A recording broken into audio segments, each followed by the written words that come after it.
Le sommet du G20 s'est ouvert depuis l'avant-midi de ce samedi à Rome. Lutte contre la Covid-19, la relance économique, mais également le climat sont là les questions au centre des discussions.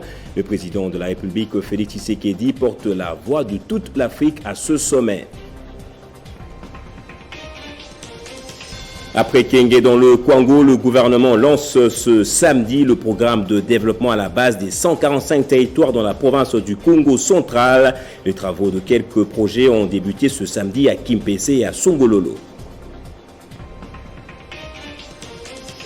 Et à l'enseignement supérieur, clôture de l'année académique ce samedi sur toute l'étendue du territoire national, la deuxième perturbée par la pandémie de Covid-19. Vous suivrez les cérémonies de collation de grade de quelques institutions d'enseignement supérieur. Le travail de Jean-Marie Kassamba, encore une fois récompensé, le patron de Télé 50 a reçu le trophée de précurseur de la télévision moderne en RDC, un énième mérite qui vient confirmer la place de choix qu'occupe le patron de la presse de Kinshasa. C'est la fin de la semaine. Bienvenue à vous tous à cette édition du journal. À la une, 16e réunion du groupe des 20, ouverture ce samedi du sommet à Rome. Les dirigeants du G20 sont réunis sur 2 jours autour de questions essentielles, notamment le changement climatique, le développement durable et la santé mondiale. Parmi les invités, le chef de l'État, Félix Antoine Tshisekedi, qui y représente l'Afrique. Le sommet de Rome devrait aboutir à des solutions en termes d'aide aux pays en voie de développement, avec notamment un allègement des dettes publiques. Et je le disais, après Kenge, le chef du gouvernement a lancé ce samedi à Songololo le projet du développement à la base de 145 territoires. Sur place, Sama Lukonde a procédé à la pose de la première pierre pour la construction des écoles de Kimpese et Songololo. C'est une journée marathon pour le chef du gouvernement et sa délégation. La journée commence avec le volet éducationnel par les travaux de l'école primaire Kikaba dans le secteur de Kimpese. Sama Lukonde dépose la première pierre. À direction cette fois, le site pour la construction du centre de santé Maternité Simo Kimbangu, une maternité qui sera équipée pour la consultation générale avec des laboratoires, des pharmacies, une banque de sang et lits pour l'hospitalisation des malades. Et j'espère que d'ici là, tu as la chance pour inaugurer le centre de santé. Juste après, c'est la réhabilitation de la route de desserte agricole. Cette fois, c'est le développement des infrastructures routières qui est abordé avec l'axe Congo-Diakati-Lovo, longue de 52 km. Et comme si cela ne suffisait pas, Sama Lukonde attaque le réseau d'approvisionnement d'eau avec le point d'adduction d'eau pour desservir plus de 400 familles. Accompagné du membre de gouvernement, députés et sénateurs, l'objectif à travers cette campagne de développement de 145 territoires est d'apporter le développement dans le Congo profond pour un résultat efficace. Et dans l'actualité également, arrivé hier le vendredi, Moïse Katumbi a débuté ses consultations qui ont pour enjeu son avenir au sein de l'Union sacrée de la nation. Ce samedi, ce n'est pas un allié ni un partenaire, mais l'ambassadeur des États-Unis qu'il a rencontré. Les deux personnalités ont échangé sur les questions politiques de l'heure. Moïse Katumbi, en désaccord avec son grand allié Félix Tshisekedi, a été empêché d'accéder au salon diplomatique à son arrivée de Lubumbashi et était obligé de faire la queue comme tout le monde, une brouille qui pourrait bien annoncer les couleurs du prochain divorce. Et reconnu pour son travail bien fait, le patron de l'espace 50 et président de l'UNPC Kinshasa, Jean-Marie Kassamba, a reçu le trophée de précurseur de la télévision moderne au Congo et en Afrique centrale ce samedi par le mouvement citoyen Notre Congo en partenariat avec l'association des journalistes et analystes du Congo, AJACO. Cette brève cérémonie s'est déroulée en direct de studio de Télé 50. Professionnalisme, perfectionnisme, faiseur de roi, pour ne citer que ça, toutes ces qualités de Jean-Marie Kassamba lui ont valu un trophée d'excellence du précurseur de la télévision virtuelle en République démocratique du Congo. Une reconnaissance qu'il bénéficie de ses pairs journalistes qui croient en son sens d'un travailleur ayant goût prononcé, d'un travail fignolé et une ouverture d'esprit d'ouvrir les horizons des autres. Je voulais dire une chose, c'est la responsabilité que vous avez. Rester au milieu donc, de toute tendance de la profession. C'est comme ça, ici nous venons d'écrire. On a dit le Congo est entre vos mains, mais c'est Jean-Marie Kassamba. Restez fidèle. Les trophées Congo, c'est notre responsabilité. Jean-Marie Kassamba, touché par le geste et les paroles qui l'ont accompagné, lui non plus n'a pas manqué d'extérioriser son sentiment. Je suis très touché par le mot que j'ai écouté calmement tout à l'heure. Ça me touche. Pourquoi? Parce que le travail que je suis venu faire ici, dans notre pays, c'est un travail d'abord d'amour pour mon pays, d'amour pour la population, surtout pour la jeunesse. Je suis conscient du combat. Ça, je peux vous le dire. Chaque attaque que je reçois, chaque menace, chaque obstruction quelquefois, loin de me décourager, m'encourage suffisamment. Il s'y est de signaler que le mouvement citoyen Notre Congo et l'association des journalistes et analystes du Congo, AJACO, militent pour la valorisation des talents et du travail bien fait, une manière de créer l'esprit de la méritocratie dans les chefs des Congolais. Et puis ce samedi, les agents retraités de l'OCC, membres du corps des volontaires, ont reçu 150 maisons, fruit des efforts de la Confédération syndicale du Congo, financée à plus de 90% par les bénéficiaires. Cette cérémonie, à laquelle étaient conviés les membres du gouvernement et du parti UDPS, a été consacrée à la remise officielle de ces maisons. Voici l'aboutissement d'un projet qui a duré 10 ans. Nous sommes dans la commune de Lantsele, au site Kanda, plus précisément au village Mbenzale, où 150 maisons ont été construites en matériaux durables. Parmi les invités de marque, le président ad interim et le secrétaire général du parti UDPS. Cet objectif, ces défis de construction de notre pays. Et si tous les services et établissements publics de la République démocratique du Congo pouvaient réfléchir sur des projets comme celui-ci, on aurait un pays qui se construirait par la volonté de son peuple. Aujourd'hui, nous vous disons, le soutien à Fachi doit être matérialisé. Pour les représentants des travailleurs, membres du corps des volontaires de la Confédération syndicale du Congo, CVC, il y a lieu de dire merci au chef de l'État pour l'aboutissement heureux de ce projet. Financé sur fonds propres, à hauteur de 99% par les travailleurs de l'OCC intéressés à la chose, par la même occasion, de remercier le président de la République, chef de l'État, pour la vision à laquelle il est fortement attaché sur l'amélioration du vécu quotidien du Congo, à travers son credo de tout le temps, que nous ne cessons de répéter derrière lui, le peuple d'abord. L'honneur a été fait à Jean-Marc Okabonde pour la coupure du ruban symbolique, suivi de la visite de ces maisons à 5 chambres. Sur place, les cadres de l'UDPS ont profité pour visiter le chantier où sont produits sur place les matériaux de construction. Et clôture des travaux de la 10e session de la grande commission mixte RDC-Angola. Ces travaux ont abordé les thématiques de coopération en 4 axes, notamment l'axe politique diplomatie et l'axe défense et sécurité. Les résolutions de ces assises renforcent davantage la coopération entre la RDC et l'Angola.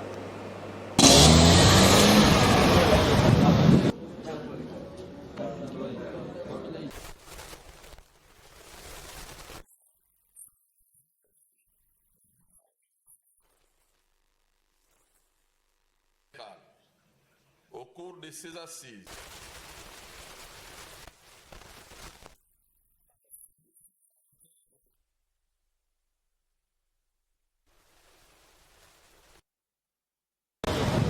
après 3 jours de travaux, La 10e session de la grande commission mixte RDC-Angola s'est clôturée sur une note de satisfaction. Les deux parties ont examiné les questions liées à la coopération militaire et sécuritaire, la délimitation et la démarcation des frontières maritimes et terrestres, la situation des réfugiés ainsi que les rapatriements des citoyens de deux pays ont été également évoqués. À l'issue des travaux, les deux parties ont procédé à la signature de l'accord commercial entre la RDC et la République d'Angola. Il y a eu au moins 4 provinces qui ont été là et qui ont exposé leurs problèmes. En ce qui concerne la province de Lualaba, nous avons de problèmes au niveau de la frontière et ces problèmes se résument à ce que la province de Lualaba ouvre toujours un corridor pour que nos agriculteurs puissent aller vendre de l'autre côté de la province de l'Angola. Mais en ce qui concerne les carburants, cela ne se faisait pas. Mais nous sommes heureux parce qu'il y a eu des accords qui ont été signés. Didier Manzenga Mukanzu, ministre congolais de l'intégration régionale, et Antonio Ntete, ministre angolais des relations extérieures, se réjouissent des résolutions issues de ces assises. Si à nos yeux, cette 10e session de la grande commission mixte RDC-Angola a été un succès, c'est grâce aux précieuses réflexions et contributions des qualités de tous les experts de nos deux pays qui ont répondu aux attentes de nos deux chefs d'État qui invitaient nos experts à produire un travail de qualité, qu'ils en soient ainsi remerciés. Pour rappel, lors de la visite officielle du président de la RDC à Luanda en novembre 2020, Joao Lorenzo et Félix Tshisekedi avaient émis le souhait de resserrer les rapports de coopération entre la RDC et la République d'Angola. C'est dans cette optique que s'inscrit la tenue à Kinshasa de la 10e session de la grande commission mixte RDC-Angola. Et 4e réunion préparatoire de la grande conférence sur le développement de l'espace Grand Kasaï. Cette fois, Mami Moujani, Freebox, a installé son quartier général à l'hôtel Campo, situé en face de la Bralima. Les Congolais étrangers peuvent discuter désormais des projets et investissements pour les régions du Kasaï. Nous sommes là les ponts entre nos affiliés. À l'association des fils et filles de l'espace Grand Kasaï, la mobilisation ne faiblit pas pour la réussite de la grande conférence sur le développement des régions du Kasaï prévue en novembre prochain. Autour de Mami Moujani Freebox, les réunions se succèdent. Nous avons tenu aujourd'hui notre 4e réunion préparatoire. C'était important parce que nous avons reçu des projets. On a auditionné les promoteurs de ces projets qui seront présentés lors de la conférence du 20 et 21 novembre 2021. Nous réunissons 2 fois par semaine, les mardis et les vendredis, à l'hôtel Campo qui se trouve juste en face de la Bralima dans les après-midi de 15h à 17h. Nous vous invitons donc nombreux à participer non seulement à ces réunions, mais aussi à réserver vos places pour cette grande conférence. Les nouveaux venus sont déjà séduits et personne ne compte rater ces grands rendez-vous. Parce que pour développer le Grand Kasaï, il ne suffit pas d'être maman, papa, même avec votre jeune âge, vous pouvez apporter une petite idée qui va contribuer au développement. Selon Mami Moujani, présidente de la FEJEC, cette conférence est une affaire de tous les Congolais et étrangers qui veulent saisir les opportunités d'affaires dans l'espace Grand Kasaï et ceux qui ont des projets. Ça sera pour eux une façon de soutenir le développement du pays et répondre ainsi à l'appel du chef de l'État, Félix Antoine Tshisekedi Tshilombo. Et prenant ce message de soutien, la Fédération du Panader Sud-Kivu soutient le député national Jean-Marie Boulambo dans sa lutte contre le pillage des minerais par les sociétés à capitaux. Les mémos du député national Jean-Marie Boulambo Kilocho dénonçant les grillages de minerais et l'exploitation illicite de l'or par des sociétés à capitaux chinois dans les territoires des Mwenga, province du Sud-Kivu, suscite de débats houleux entre le gouvernement provincial que dirige le gouverneur Théongwa Bidje Kassi d'une part et la fédération du parti politique Parti national pour la démocratie et la République Panader Sud-Kivu d'autre part. Réagissant aux propos du gouvernement provincial tenus par les ministres provinciaux de médias, porte-parole du gouvernement et par les conseillers du gouverneur en matière économique, Placide Ignagna, le qualifie de manque d'arguments de défendre la mégestion du gouvernement provincial. Il dénonce et condamne le germe de tribalisme évoqué par le précité au cours de leur intervention médiatique. Nous disons non à la manipulation de notre population. Nous disons halte à l'intox. Nous disons non au germe de tribalisme.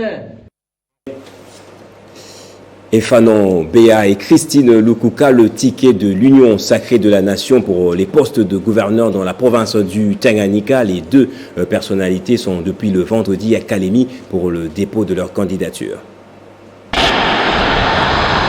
C'est à bord d'un jet privé que le candidat gouverneur de la province du Tanganyika, Maître Fanon Ngombe Béa, est arrivé ce vendredi 29 octobre 2021 à Kalemi par l'aéroport national de Kainda. Au pied d'avion, un comité restreint d'accueil composé notamment du point focal des l'Union sacrée au Tanganyika, des députés nationaux et provinciaux, ainsi que de la notabilité de la province. Avant toute chose, Maître Fanon Béa s'agenouille pour remercier son Dieu et salue la terre de ses ancêtres. S'ensuit une poignée de main avec les membres de ce comité d'accueil avant que le candidat gouverneur ne lâche quelques mots à la presse. Je viens juste déposer ma candidature, qui est constituée de notre ticket, et c'est simplement ça. Donc le seul mot, permettez que je le dise en swahili, spontanément. Pris d'émotion devant une foule qui s'est spontanément mobilisée pour son accueil, le ticket de l'Union sacrée s'en va vers elle en dehors de l'enclos de l'aéroport. C'est là qu'il est présenté au public par le point focal de l'Union sacrée de la nation au Tanganyika, l'honorable Cyril Kimpuawel.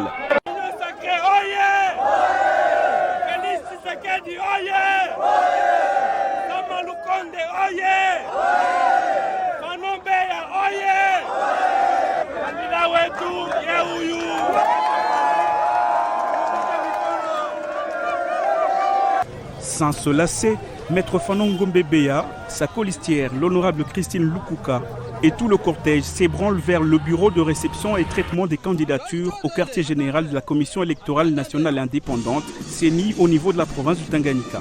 Ici, ce ticket de l'Union sacrée vient déposer sa candidature au poste de gouverneur et vice-gouverneur de province, et cela après une marche à pied improvisée partie du pont Loubouillé pour chuter à la centrale électorale. Toutes les étapes étant franchies, loin des caméras et du reste du public, le ticket de l'Union sacrée de la nation se retire avec toutes les autres personnalités à l'espace prestigieux de la ville de Kalemi, Aquarius, pour des échanges avant de dire au revoir à Kalemi. Dans le Congo central aussi, on se prépare à l'élection des gouverneurs. Le député provincial et ancien ministre provincial du Travail, Guilain Panzoun Sassa, a déposé ce samedi sa candidature au poste de gouverneur de province au bureau de réception et de traitement des candidatures de la CENI. C'est aux environs de 13h, ce samedi 30 octobre 2021, que l'honorable Guilain Panzoun Sassa Mangovo arrive au bureau des représentations provinciales de la CENI Congo central pour déposer sa candidature à l'élection des gouverneurs des provinces prévue le 3 décembre prochain, conformément au calendrier électoral établi par la CENI. C'est en compagnie de Vital Kabouiko Bitolo, son colistier pour les postes de vice-gouverneur, que Guilain Panzoun Sassa Mangovo s'acquitte de cet impératif du processus électoral au bureau de réception et de traitement des candidatures de la CENI Congo central. Je suis venu officiellement déposer ma candidature comme gouverneur de la province du Congo central et je suis accompagné de mon colistier, le ministre Kabouiko, qui est dans la même liste que moi comme candidat vice-gouverneur des provinces. Dès lors que la candidature vient d'être déposée, je tiens à rappeler à la Commission électorale nationale indépendante que c'est une commission réellement indépendante. Quand nous disons que c'est une commission indépendante, c'est-à-dire qu'elle n'est pas sujette aux sollicitations ou aux interventions du pouvoir central. Il ressort de la Commission électorale nationale indépendante d'organiser les élections en toute transparence. L'honorable Guilain Panzoun Sassa Mangovo est la toute première personne à déposer sa candidature, ce à 24 heures de la clôture de cette première étape du calendrier électoral. Et l'adhésion massive des jeunes Kinois originaires du Kwango, dont l'ABG de Jonathan Bialosuka Wata fait réagir la classe politique et suscite parfois de la convoitise. Seulement ces jeunes qui ont promis loyauté et dévouement à l'alliance plutôt de la bonne gouvernance ne jurent que sur le nom de son autorité morale qui a déjà révolutionné beaucoup de choses dans la province et qui est capable de faire encore plus. La coordination du regroupement des jeunes Kinois originaires du Kwango, Regekok en sigle, apporte les précisions suivantes. Le Regekok est une structure d'appui spécialisée de la Ligue des jeunes de l'Alliance pour la bonne gouvernance, ABG en sigle. Le Regekok est créé depuis 8 ans par son visionnaire initiateur, l'honorable Jonathan Bialosuka Wata, autorité morale de l'Alliance pour la bonne gouvernance, qui en donne le mandat de représentation. L'opinion se souviendra qu'en date du samedi 23 octobre 2021, dans le cadre des adhésions massives qu'enregistre l'ABG, plus d'1 millier de jeunes du Regekok ont adhéré à l'ABG et la série continue.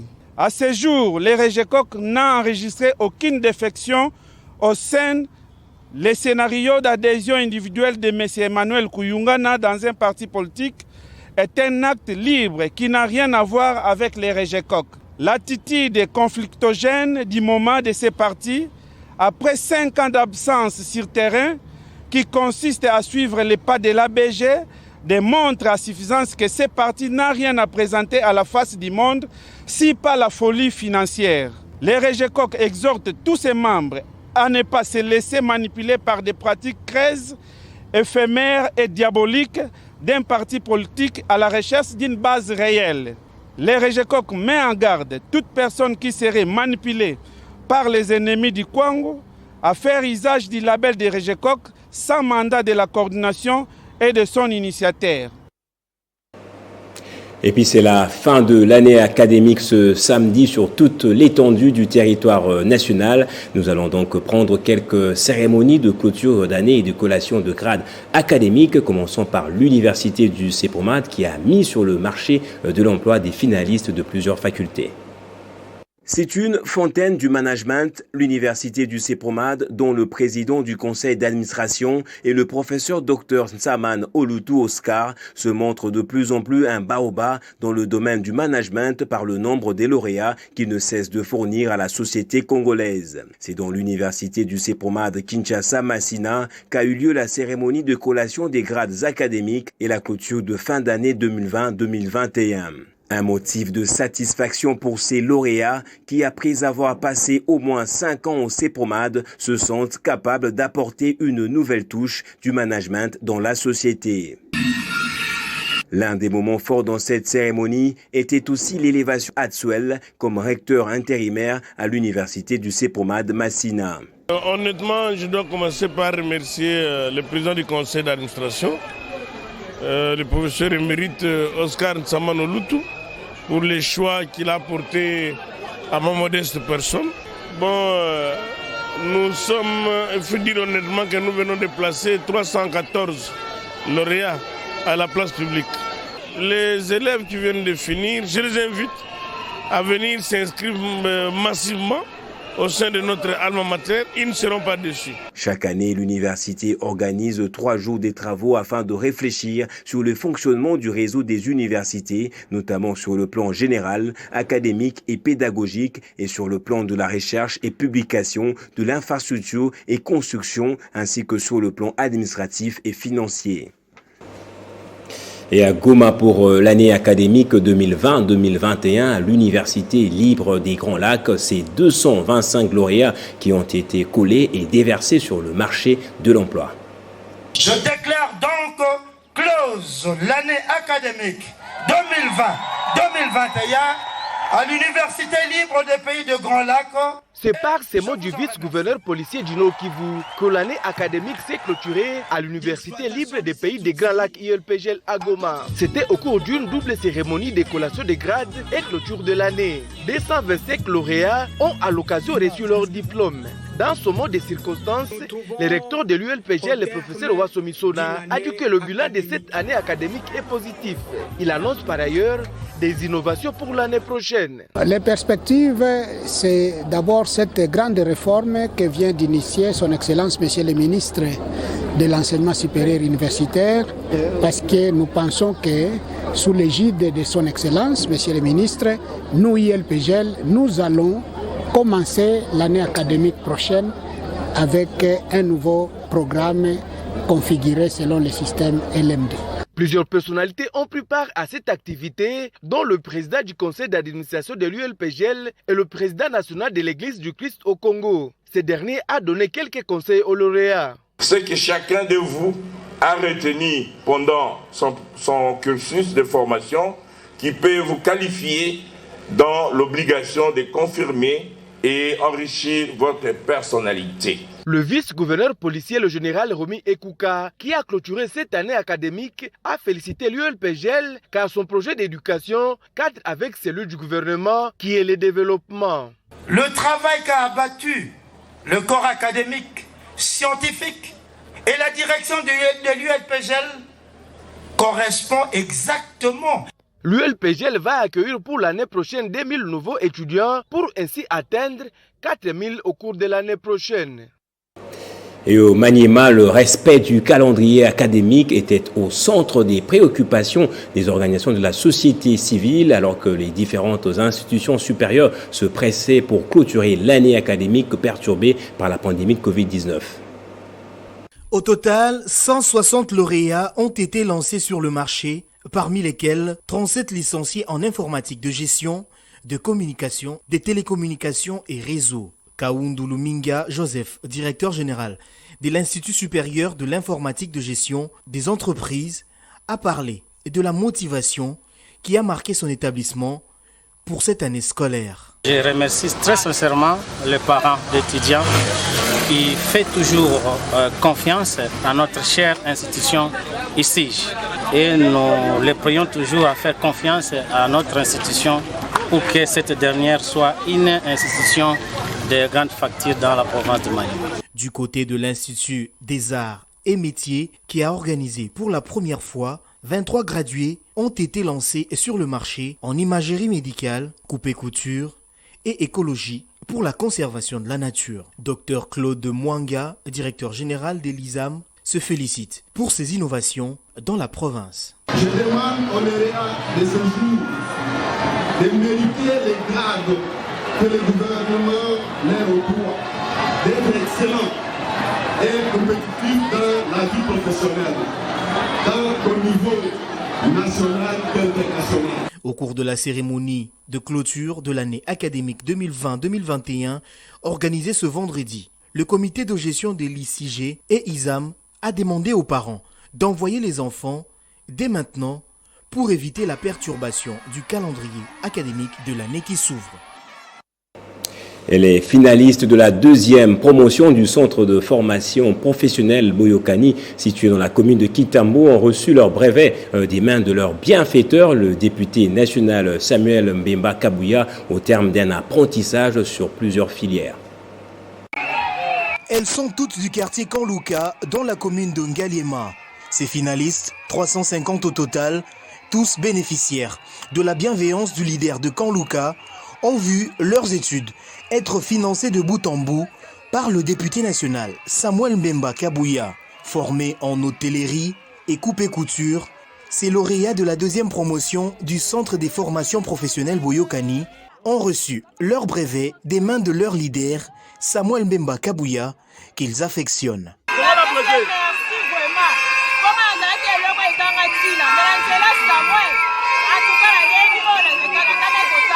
Pour le député national Samuel Mbemba Kabouya, la formation de la jeunesse de Kanlouka reste une priorité, d'où ces gestes de cœur.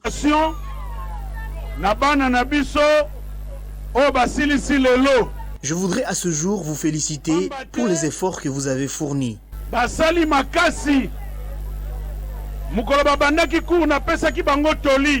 Quand vous avez commencé votre formation, je vous avais conseillé de ne pas vous arrêter en chemin. Aujourd'hui, vous êtes arrivé à la fin de votre formation. Je suis fier de vous.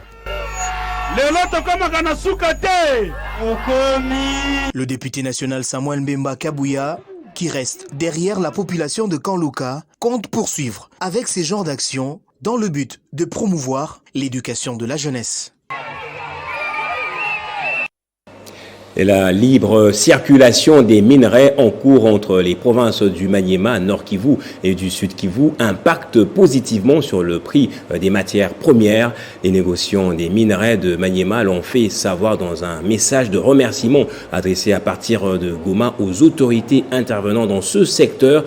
La reprise du trafic minier reprend après 10 ans de suspension.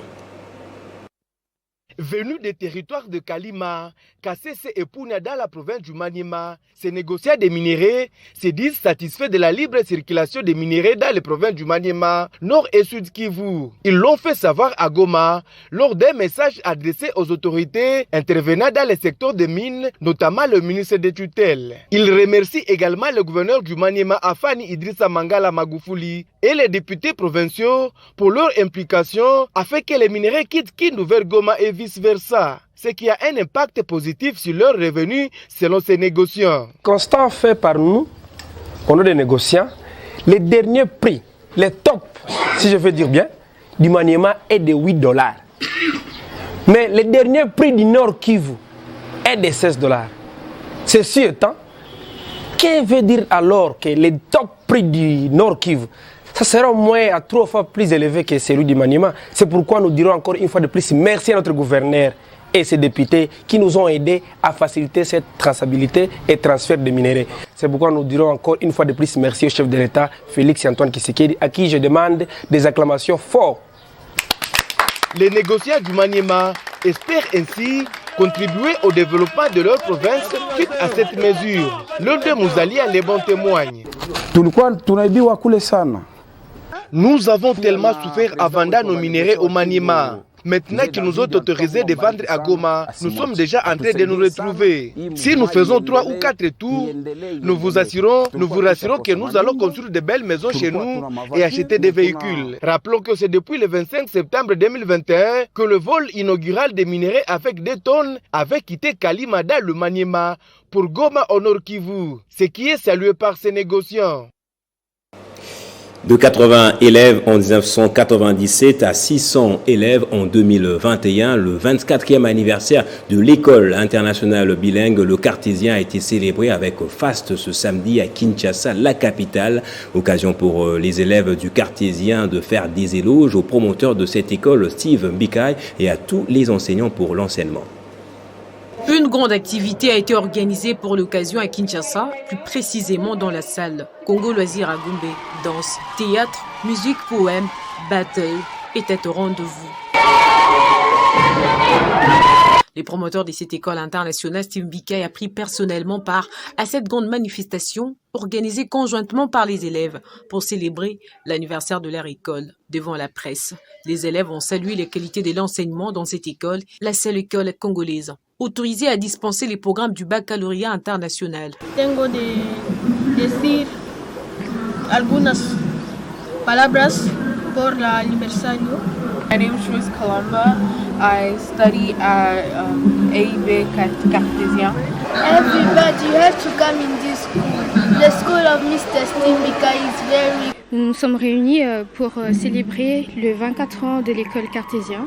C'est une école internationale bilingue et pendant mon temps passé dans cette école, j'ai appris beaucoup de choses et je souhaite le meilleur pour le Cartésien. À l'occasion de cet événement, Steve Mbikai, promoteur de cette école, a déclaré que le Cartésien a pris l'essor d'un aigle. Nous sommes partis d'une école nationale à une école internationale. Où les enfants ont 2 diplômes par an. Ils ont le diplôme du bac international, mais ils ont aussi le diplôme d'État. Ici, c'est un brassage de cultures, de nationalités. Nous avons vraiment réussi à atteindre nos objectifs, mais on n'est pas encore satisfait. Comme je dis toujours à mon personnel, on doit faire un effort pour continuer toujours à nous améliorer davantage. De 5 salles de classe en 1997, l'école en compte plus de 90 aujourd'hui, avec 2 sites, l'un à Limité et l'autre en Galima. De l'école nationale, elle est devenue internationale avec un brassage des cultures et des nationalités. Elle permet aux élèves d'obtenir les diplômes du baccalauréat international et un bagage intellectuel qui leur ouvre les portes des grandes universités du monde. Place au rappel des titres à présent. Le sommet du G20 s'est ouvert depuis l'avant-midi de ce samedi à Rome. Lutte contre la Covid-19, la relance économique, mais également le climat sont là les questions au centre des discussions. Le chef de l'État, Félix Antoine Tshisekedi, porte la voix de toute l'Afrique à ce sommet. Après Kenge, dans le Congo, le gouvernement lance ce samedi le programme de développement à la base des 145 territoires dans la province du Congo central. Les travaux de quelques projets ont débuté ce samedi à Kimpese et à Songololo. Et à l'enseignement supérieur, clôture de l'année académique ce samedi sur toute l'étendue du territoire national, la deuxième perturbée par la pandémie de Covid-19. Vous avez suivi les cérémonies de collation de grades de quelques universités. Le travail de Jean-Marie Kassamba, encore une fois, récompensé. Le patron de Télé 50 a reçu le trophée de précurseur de la télévision moderne en RDC. Un énième mérite qui vient confirmer la place de choix qu'occupe le patron de la presse de Kinshasa. Fin ce journal, merci à vous tous de l'avoir suivi.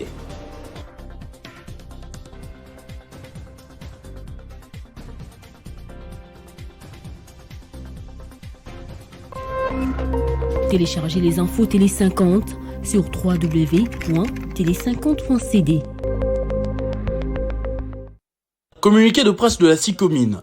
La Sino-Congolaise des Mines constate depuis un certain temps une campagne de dénigrement menée contre elle dans les médias et dans différents réseaux sociaux dans le but de ternir son image auprès de la population de la République démocratique du Congo. Après un énième post sur les réseaux sociaux, des messages, des déclarations, des images et des vidéos sans preuve ni fondement, une autre vidéo montée de toutes pièces utilisant la tenue de travail de la SICOMINE circule dans les réseaux sociaux. Nous tenons à informer officiellement l'opinion, tant nationale qu'internationale, que nous nous sommes impliqués ni de près ni de loin à des activités criminelles. Nous mettons en garde toute personne responsable de cette campagne et de leur intention de salir l'image de notre entreprise et de manipuler l'opinion publique en portant des fausses accusations à l'encontre de notre entreprise. Nous nous réservons également le droit de les poursuivre judiciairement. Nous sollicitons la protection du gouvernement congolais contre les personnes de mauvaise volonté qui véhiculent des messages diffamatoires sur notre entreprise et son personnel. La SICOMINE s'est dit prête à coopérer avec le gouvernement congolais pour mener des enquêtes en vue de mettre à la disposition de la justice ces réseaux de malfaiteurs. Nous rappelons que le respect des droits de l'homme et de son intégrité physique figure parmi les valeurs fondamentales de notre entreprise et que nul acte inhumain ne peut se permettre en son sein. Nous réitérons vivement notre objectif poursuivi, celui de contribuer à l'émergence de la RDC à travers le projet minier et infrastructure pour le bien-être du peuple congolais. Message signé, cellule de la communication depuis Kolwezi, ce 30 octobre.